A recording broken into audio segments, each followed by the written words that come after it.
Graças e paz, irmãos. Boa noite a todos. Vamos, neste momento, dar início ao momento da palavra, né? Na semana passada, nós vimos nos primeiros versículos do capítulo 11, né? Quando João, ele envia os seus mensageiros, né? Os seus discípulos até a Jesus, para saber se de fato Jesus era o Messias, né? O Messias esperado, o Messias pregado, o Messias que havia sido já profetizado, né, para o povo. Obrigado, Marcão. E hoje nós estaremos lendo aí, abra sua Bíblia em Mateus 11. Nós estaremos lendo dos versículos 7 até o 19, que é o período, é o momento seguinte, momento após os mensageiros de João, os discípulos que João enviou ali, deixam a presença de Jesus para voltarem até João, né? E aí nós vamos ver como Jesus lidou com a situação e com as pessoas que estavam ali junto dele. Vamos ler? Quando os discípulos de João foram embora, Jesus começou a dizer ao povo a respeito de João: o que vocês foram ver no deserto? Um caniço agitado pelo vento? O que vocês foram ver? Um homem vestido de roupas finas? Os que vestem roupas finas moram nos palácios reais. Sim, o que foram ver? Um profeta? Sim, eu lhes digo, e muito mais do que um profeta. Este é aquele de quem está escrito: eis que eu envio adiante de você o meu mensageiro, que preparará o caminho diante de você. Em verdade lhes digo, entre os nascidos de mulher, não apareceu ninguém maior do que João Batista, mas o menor no reino dos céus é maior do que ele. Desde os dias de João Batista até agora, o reino dos céus sofre violência, e os que usam de força se apoderam dele. Porque todos os profetas e a lei profetizaram até João. E se vocês o querem reconhecer, ele mesmo é Elias que estava para vir. Quem tem ouvidos para ouvir, ouça. Mas a que compararei esta geração? É semelhante a meninos que, sentados nas praças, gritam aos companheiros: nós tocamos flauta, mas vocês não dançaram. Entoamos lamentações, mas vocês não prantearam. Pois veio João, que não comia nem bebia, e as pessoas dizem: ele tem demônio. Veio o Filho do Homem, comendo e bebendo, e as pessoas dizem: eis aí um glutão e bebedor de vinho, amigo de publicanos e pecadores. Mas a sabedoria é justificada por suas obras. E esse é justamente o nosso tema de hoje, as obras da sabedoria. Irmãos, nós temos aqui, nesse trecho, pelo menos aí dos versículos 7 ao 15, as credenciais de João Batista. As credenciais que dignificaram a vida daquele homem. Jesus envia de volta agora os discípulos de João, e ao invés de Jesus repreender a atitude que João tinha tido ali diante das pessoas, Jesus passa a elogiar João no meio de todos. E há 5 características importantes sobre João que merecem o nosso destaque aqui. A primeira delas é que João era um homem que não se dobrava diante das circunstâncias contrárias. João, ele não era um ser humano frágil, irmãos, que se deixava afetar ou se deixava atingir por coisas simples, coisas cotidianas. João, ele não se curvava diante das dificuldades ou das pressões externas que estavam sobre ele. Ele era um homem forte, um homem com convicções, um homem com uma fé inabalável. Um homem que tinha certeza sobre o Cristo que ele estava anunciando. E entre as possibilidades que João tinha, entre escolher viver em liberdade, mas para isso ter que abrir mão dos seus princípios, ou escolher entre ser preso com a sua consciência limpa, João escolhe ser preso. Ele preferiu sofrer as consequências da sua fidelidade ao Senhor do que ceder à corrupção do rei Herodes. Ou seja, para João, irmãos, era melhor enfrentar a morte do que trair a sua fé. Isso já nos diz muitas coisas aqui. Às vezes nós estamos trocando o nome do Senhor e a honra que nós devemos dar ao nome do Senhor por coisas muito menores no nosso dia a dia. Por uma amizade, por um relacionamento, por um lugar que nós gostaríamos de ir porque os outros estão indo, frequentando. E aí nós estamos trocando o nome do Senhor por essas pequenas coisas. Enquanto João decidiu não abrir mão, não trocar a sua fé e assim ser preso e condenado à morte. Foi uma escolha dele, irmãos. Ele decidiu isso. Em segundo lugar, João, ele era um homem que não se entregava às seduções do poder. João Batista era um homem incorruptível, irmãos. Ele não vivia a sua vida buscando agradar os homens ou os líderes poderosos que estavam à sua volta, trazendo palavras de bajulação para eles. Ele não se vendia por causa de privilégios. A missão de João Batista não era conquistar favor terreno, era de proclamar a verdade com coragem. E como nós vemos nos nossos dias, igrejas inteiras se vendendo para conseguir uma posição melhor. Líderes, pastores que dão palco, dão ênfase, dão liberdade para certos tipos de pessoas, de personalidades no meio do povo de Deus, simplesmente para manter um status, simplesmente para crescer financeiramente falando. Nós vemos isso acontecer com muita frequência nos nossos dias, irmãos. É só você prestar atenção como um político é tratado quando ele vai em uma igreja. Falta estender um tapete vermelho para ele entrar dentro da igreja. Tamanho destaque que é dado.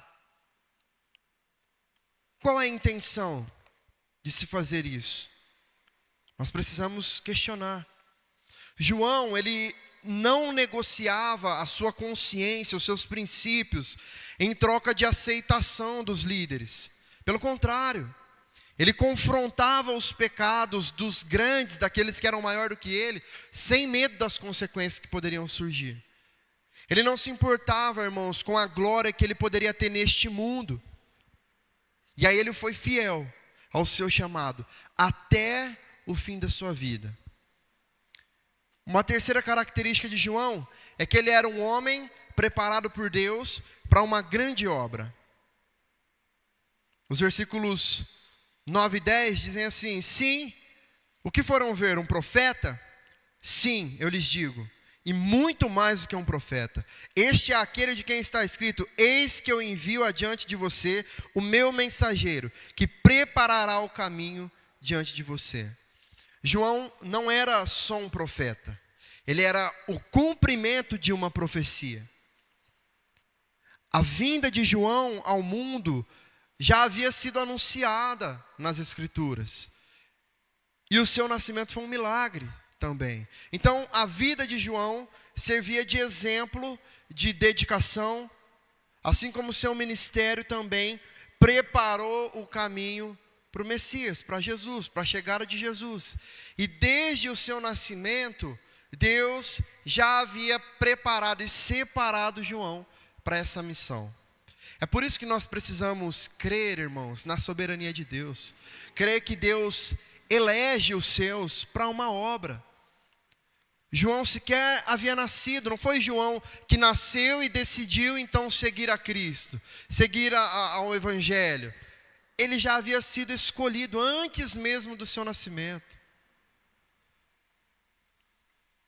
João, ele, diante disso, diante desse ato de Deus separá-lo para a obra, ele foi tudo o que os maiores profetas foram. Só que ele esteve mais próximo de Jesus do que qualquer outro profeta. ele teve a oportunidade de seguir os passos do seu mestre, de perto, lado a lado. Uma quarta característica de João é que ele era um homem que recebia destaque aqui pelo próprio Filho de Deus. Olha o que Jesus diz dele no versículo 11. Em verdade lhes digo, entre os nascidos de mulher, não apareceu ninguém maior do que João Batista.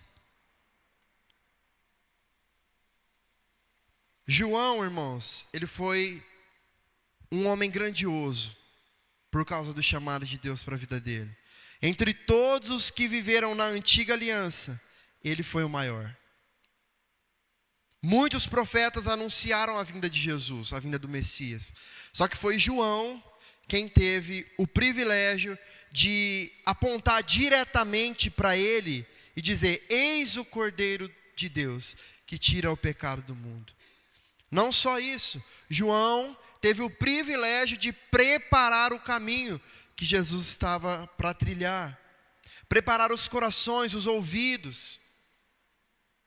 Para além disso, João teve o privilégio de batizar Jesus, para que o ministério dele começasse.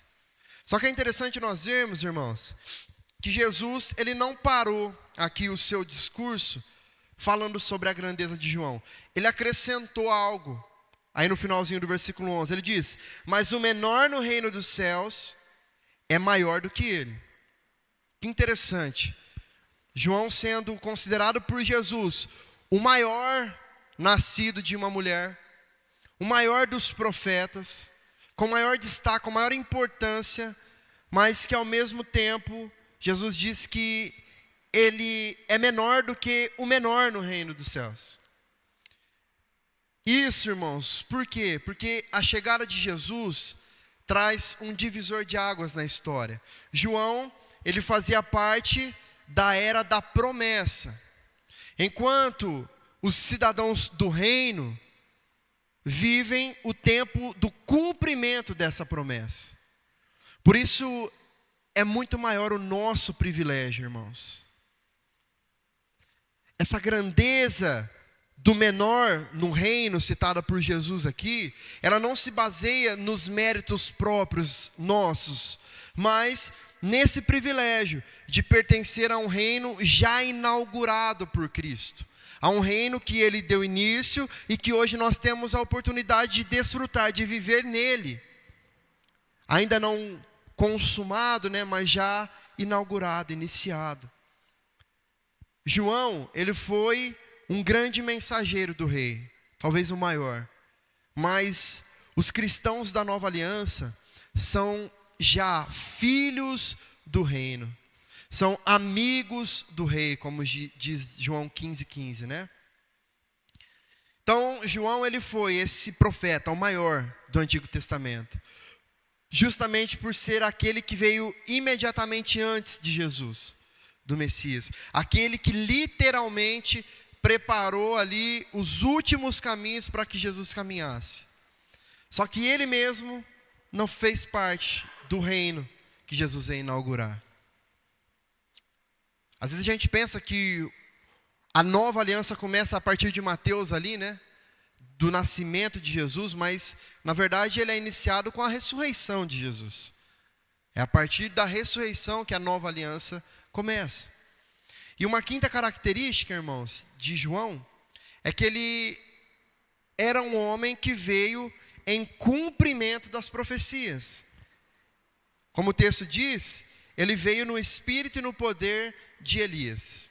Ou seja, assim como Elias, que foi fortalecido por Deus, que confrontou ali o rei Acabe, o povo de Israel, os profetas de Baal, chamando todos eles ao arrependimento, João Batista também enfrentou o rei Herodes Antipas ali, enfrentou os líderes religiosos, o povo de Israel, os exortando para que eles se arrependessem dos seus pecados e se voltassem para Deus.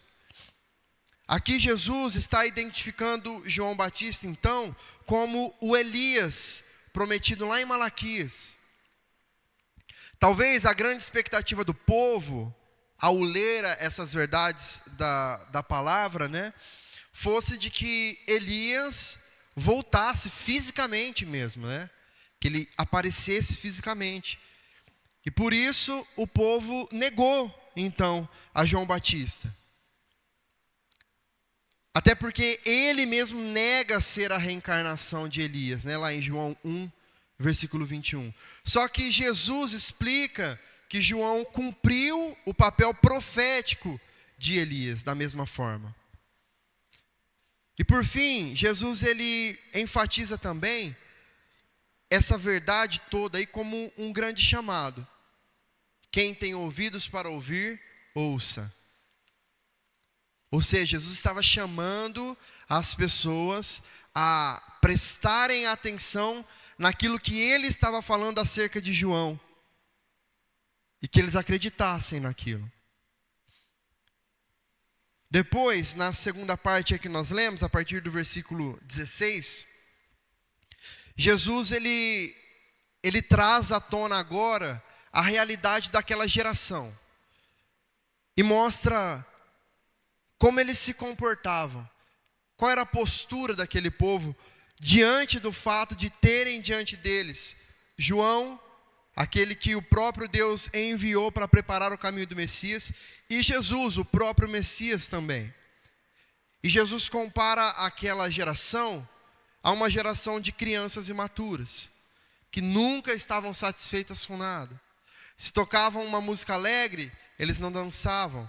Se cantavam uma canção fúnebre, eles não choravam. Da mesma forma, eles rejeitaram tanto João Batista quanto Jesus. João, ele pregava com uma severidade muito grande. Ele vivia a sua vida de forma extremamente simples, desprendido dos prazeres deste mundo, né? E por causa disso, ele foi acusado de estar possuído por um demônio. Já Jesus, que andava entre o povo, que compartilhava refeições, participava das festas com eles, que pregava uma mensagem cheia de graça, de compaixão, de amor, também foi rejeitado, foi caluniado, né? O chamaram de glutão, de beberrão, amigo dos pecadores. Então, aquela geração rejeitou tanto o precursor de Jesus, que era João, como o próprio Messias. Deus havia enviado 2 mensageiros para aquela geração, que era João Batista, um pregador que vinha no poder, no espírito de Elias, e Jesus, cujo ministério foi marcado por compaixão e por muitos milagres. Só que aquele povo rejeitou tanto um como o outro. Então, era uma geração que não aceitava nem o funeral, nem o casamento. Nada agradava aquele povo. Eles não queriam a mensagem do arrependimento de João e nem a oferta da salvação de Jesus. E aí, por causa disso, eles endureceram os seus corações. Eles se perderam e perderam a oportunidade de reconhecer o tempo da visitação de Deus. Isso é um alerta para nós também, irmãos. Sabe por quê? Porque geralmente nós não estamos satisfeitos com nada dentro das nossas igrejas. Então, às vezes nós temos uma liderança ativa, tentando trabalhar, tentando fazer, tentando envolver o povo, mas se toca uma canção alegre, ninguém dança. Se toca uma canção fúnebre, ninguém chora. Muitas das vezes nós estamos como aquela igreja de Laodiceia, morna, que não tem serventia, que não serve nem para uma coisa nem para outra, que está estagnada, parada, sem fazer absolutamente nada, sem contribuir com absolutamente nada, no meio do nosso próprio povo e para a sociedade. É isso, aquele povo estava ali ouvindo uma mensagem que os sacudia, uma mensagem que os chamava ao arrependimento, e eles acusavam João de estar endemoniado. Aí vem Jesus, cheio de compaixão, de amor, de misericórdia, pregando mudança de vida, né, arrependimento de pecados também, mas curando, trazendo libertação. E eles o criticavam por isso também. Como nós estamos fazendo? Como nós estamos vivendo? Será que nós estamos nos envolvendo da maneira como nós deveríamos estar nos envolvendo? Será que nós estamos acompanhando aquilo que o Senhor estabeleceu?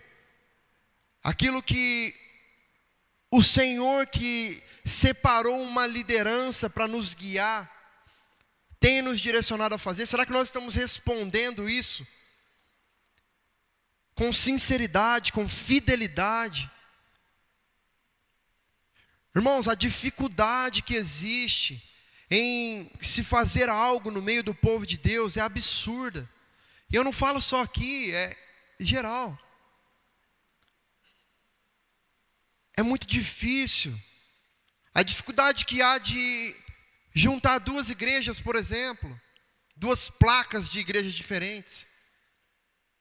É muito difícil. Porque nós não estamos preocupados verdadeiramente com a mensagem que nos guia. Nós estamos preocupados com as coisas que estão ao nosso redor, à nossa volta. Com o quanto nós estamos sendo vistos, notados.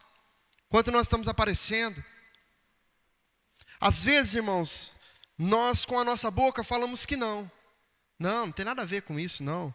Só que se nós fizermos uma análise criteriosa, olharmos para dentro de nós mesmos, por que eu não me envolvi com essa determinada situação aqui? Por que eu não fui? Por que eu não participei? Por que eu não ajudei? Por que eu não me empenhei em fazer acontecer para o crescimento do reino?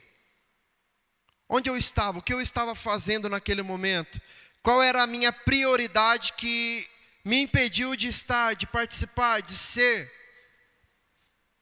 É aí que está o nosso coração. Aí nós vamos encontrar. Passou o dia inteiro, nós não pegamos nossa Bíblia para ler. Nós não fizemos nem sequer uma oração direito na presença do Senhor. Por quê? Por qual motivo?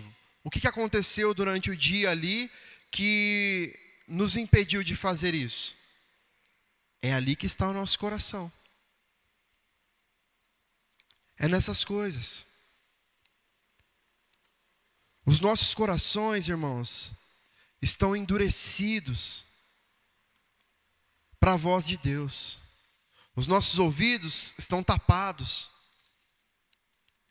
Porque muitas vezes o nosso orgulho, o nosso ego e o quanto nós achamos que somos bons demais, nos faz olhar para as pessoas que às vezes estão nos guiando, nos direcionando com a direção de Deus, e nós pensarmos que eles não são bons o suficientes, que aquilo que eles estão fazendo não tem nada a ver.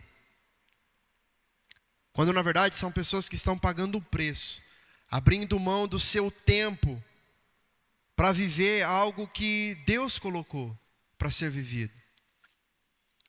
Então, o quanto nós estamos valorizando a mensagem do Evangelho que está chegando a nós? Seja uma mensagem de exortação, que nos chacoalha, assim como João fazia, que olha no fundo dos nossos olhos e nos chama de raça de víboras.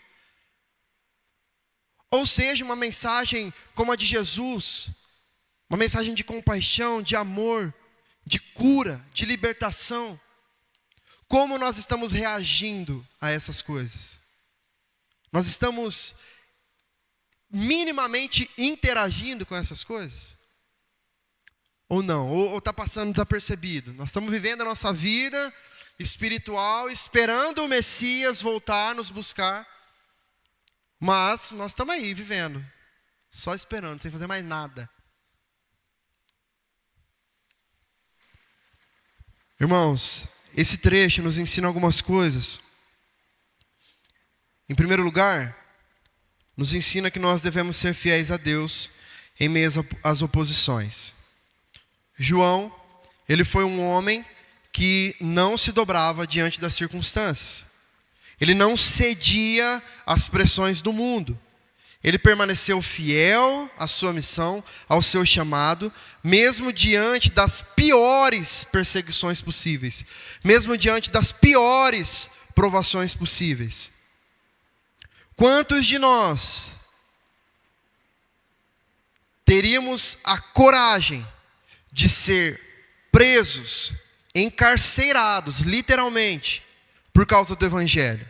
É muito fácil, irmãos, nós aqui do lado de cá hoje, ao ler esse texto, falamos, nossa, João estava preso, né, por causa do Evangelho. Tadinho, né? Nossa, que bênção de homem. Mas, irmãos, ele não tinha nada diferente de nós. Era um homem sujeito aos mesmos erros, às mesmas falhas como nós. E ele estava disposto. Isso é para mim, isso é para você, isso é para todos nós cristãos, para todo crente na face da terra. É para todos nós isso. Será que nós conseguiríamos fazer isso? Será que nós conseguiríamos não abrir mão da nossa fé ao ponto de ser presos por causa dela? Nós vivemos em um mundo hoje, irmãos, onde a verdade de Deus, ela é frequentemente questionada, ridicularizada, manipulada. Às vezes nós não vamos nos deparar, a princípio, com alguém ameaçando nos prender literalmente, se nós não negarmos a fé, por enquanto. Mas muitas pessoas vão nos influenciar de maneira sutil, sorrateira, a irmos abrindo mão da nossa fé, fazendo concessões, deixando de lado isso ou aquilo. Mas isso aqui eu acho que dá. Isso aqui não tem nada a ver. Isso aqui pode. E a hora que a gente vai perceber, a gente está afundado no pecado. Ser cristão, irmãos, muitas vezes significa nadar contra a correnteza. E ir para o sentido oposto de onde todo mundo está indo. Às vezes vai significar enfrentar perseguições no trabalho, na família, na sociedade. Só que assim como João Batista permaneceu firme na sua missão, no seu chamado, nós somos chamados por Deus a permanecermos fiéis também, independentemente das circunstâncias. A nossa identidade, a formação da nossa personalidade, do nosso caráter cristão, não se baseia nas aprovações que o mundo tem para nos dar. Se baseia na fidelidade ao nosso Deus. É isso que define quem nós somos. Além disso, essa firmeza de João também nos leva a avaliar a nossa própria postura. Será que nós estamos nos mantendo firme diante das pressões do mundo?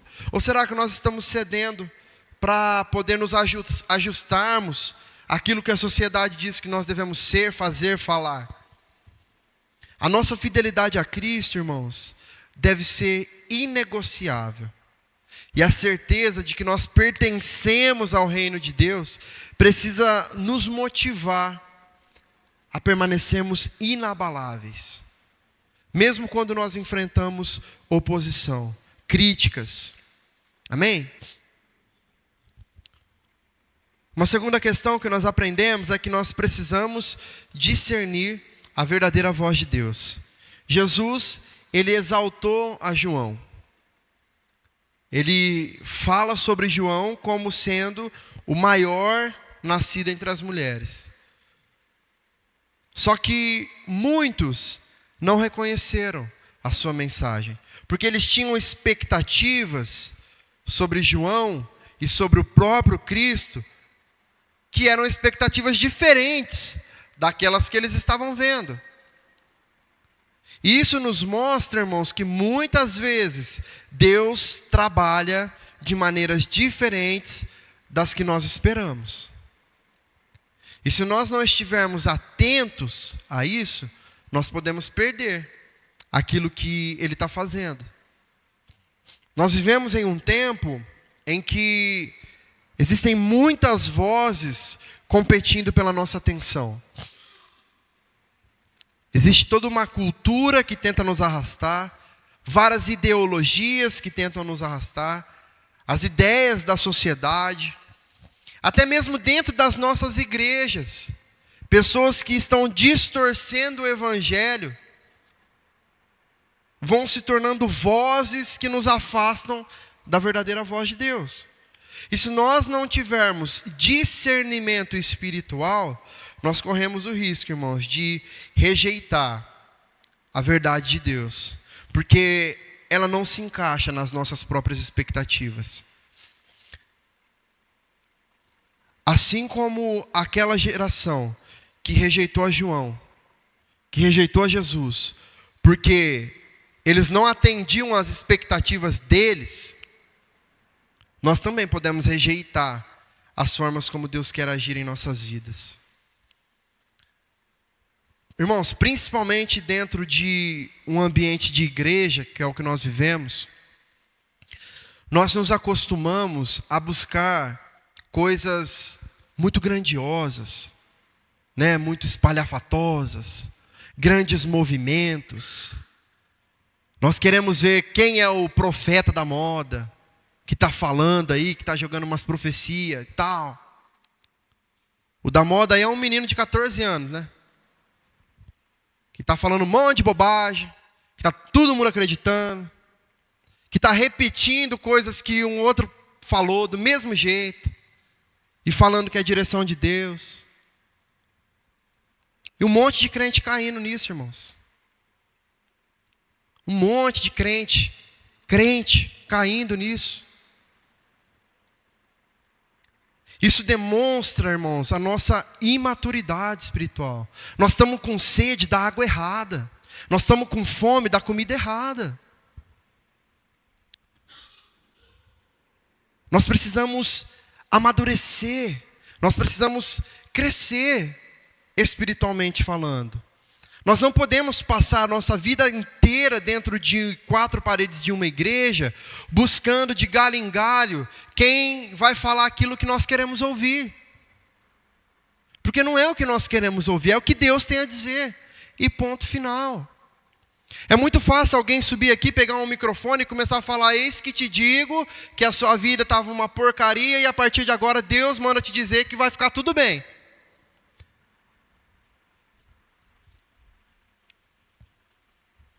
Agora, pegar um microfone ou estar em um lugar, na frente de uma multidão e dizer: arrependam-se dos seus pecados, porque senão vocês serão condenados ao inferno. Aí já é mais difícil. Porque não é isso que o povo quer ouvir, não. O povo quer ouvir que vai ser abençoado, o povo quer ouvir que vai prosperar, o povo quer ouvir que o milagre vai acontecer, o povo quer ouvir essas coisas. Ninguém quer ouvir que é pecador, que erra todos os dias, que precisa se consertar diante do Senhor toda hora. Ninguém quer ouvir isso, irmãos. Porque isso incomoda. Isso fere o nosso ego. E aí nós estamos correndo, pulando de galho em galho, querendo ouvir coisas diferentes, coisas que, nossa, eu quero uma unção nova, um espírito novo. Irmãos, corre para a tua Bíblia velha, que ela tem todo o alimento que você precisa. Vamos para o nosso quarto, fechar a porta do nosso quarto, dobrar nosso joelho, orar ao Senhor, buscar o Senhor no secreto, nos render diante dEle. Nós precisamos, irmãos, abandonar as nossas próprias ideias de quem é Jesus e do que Ele tem que fazer. Porque é dessa forma que o Espírito Santo de Deus vai trabalhar no nosso interior para nos ensinar a verdade de Deus. Mesmo que essa verdade vá contra as nossas expectativas, os nossos desejos. O reino de Deus não se molda à nossa vontade, irmãos. O reino de Deus, ele se molda à vontade soberana de Deus, porque o reino é dele. Então, sabe quando nós Planejamos, pensamos, criamos, desenvolvemos, e aí a gente faz um plano mirabolante, e no final a gente fala assim: se Deus quiser vai dar certo. O caminho tem que ser ao contrário disso, irmãos. Não é se Deus quiser vai dar certo. A gente precisa ver primeiro se isso tudo aqui condiz com a vontade de Deus, porque senão não vai dar certo. Não importa o quanto de força que a gente empregue nisso. Se isso não é plano, propósito e vontade de Deus, não vai dar certo. A Torre de Babel parecia ser algo muito bem organizado. Estava tudo caminhando muito bem. Todo mundo junto, unido, trabalhando, o negócio acontecendo. Mas Deus não quis. Não era a vontade de Deus. Aí mudou tudo os planos. Acabou, não foi feito. Por mais que estivesse sendo feito certinho. Estamos fazendo, vamos chegar, vamos conseguir, vamos construir, nós estamos juntos, todo mundo trabalhando com o mesmo objetivo, com o mesmo propósito. É nós, irmãos, que precisamos nos moldar à vontade de Deus. Porque aí sim, os planos, os sonhos serão concretizados, serão realizados. Mas porque nasceu no coração dele, não no nosso. Uma terceira coisa que nós aprendemos é que nós precisamos ter responsabilidade ao responder o chamado de Deus. Como eu disse, Jesus comparou aquela geração ali a crianças imaturas. Isso revela que a dureza do coração humano, irmãos, é tão grande que ele não consegue se submeter a Deus. O nosso coração sempre encontra uma desculpa para rejeitar a mensagem de Deus.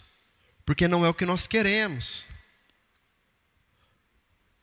Só que aí nós aprendemos que ouvir a palavra de Deus traz consigo uma grande responsabilidade, que é a de responder com fé e obediência. Irmãos, nós não fomos chamados para concordar com tudo que a Bíblia diz, não. Mas nós somos chamados para obedecer. Nós temos que obedecer. Nós não temos outra escolha. Até temos. Só que é uma escolha que nos leva para longe de Deus.